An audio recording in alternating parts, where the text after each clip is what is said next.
stay healthy with injuries?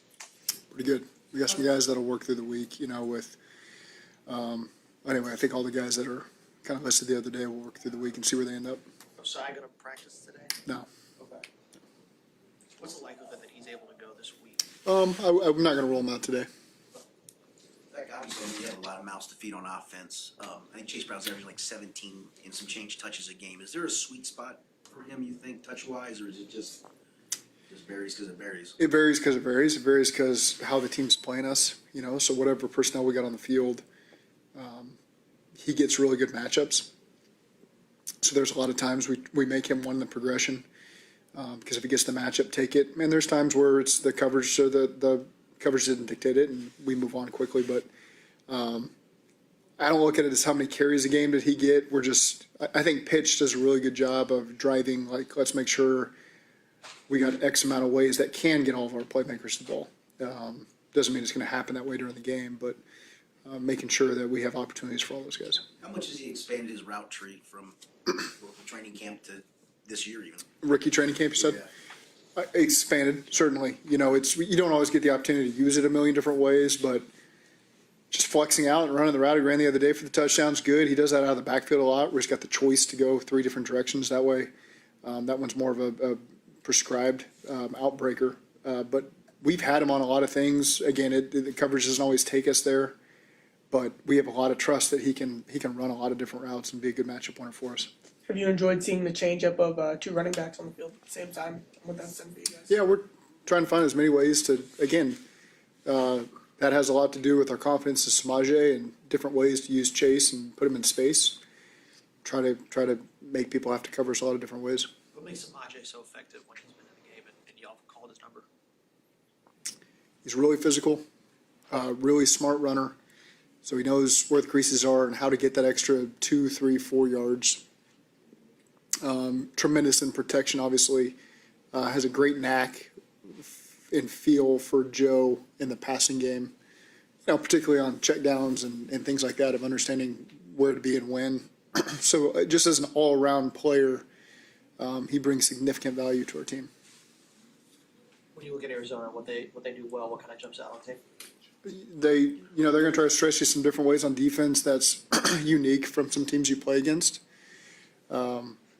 So that takes time during a week to be ready for some of the presentations they're going to give you, different personnel groupings, different coverage structures. They like to utilize Buda Baker a lot of different ways and get him activated. And, offensively, I think Trey McBride is a phenomenal tight end. They use him really all the ways we try to get Jamar the ball. You see that from Trey. He's not going to line up outside the numbers necessarily and run the full route tree out there, but they'll put him out there and kind of the way I used to see Ertz used in Philly a little bit to try to get some matchups. And his Colorado State tape was full of these middle screens I'd never really seen a tight end catch before, and lo and behold, they're using him like crazy on that. So they're just trying to find a way to get him the ball every which way imaginable. They do a great job of it, covered or uncovered. He's got really strong hands. He's a really physical runner, violent runner. One of a really impressive players in this league. Yeah, I was going to ask you, what did you make of his pre-draft eval when you guys Loved him. Yeah, I loved him. We loved him. Jamar's deep ball against Miami looked a lot like the Kansas City playoff deep ball, kind of a double-double. Yeah.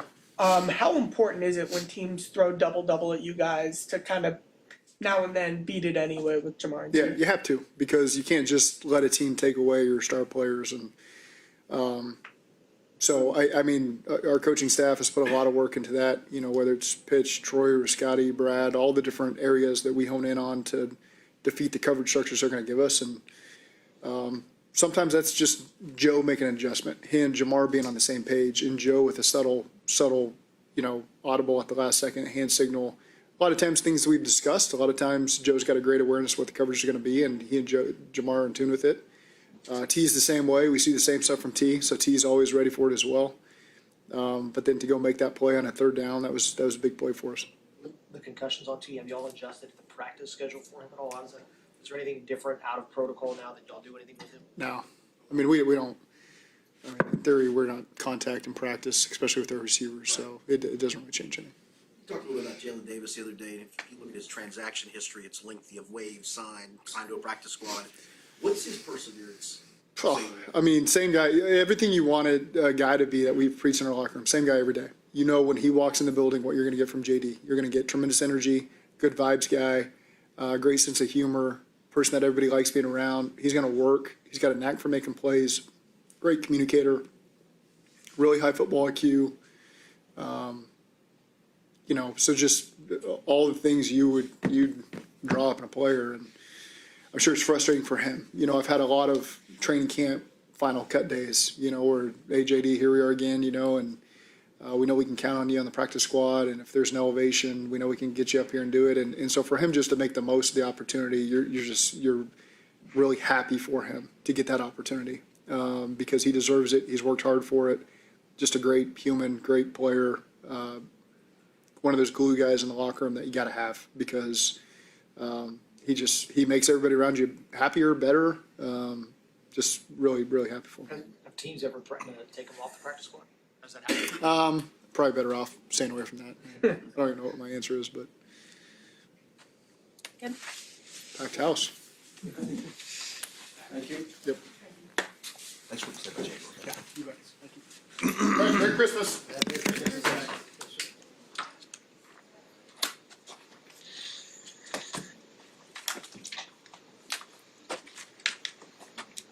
Sweet, when you like it.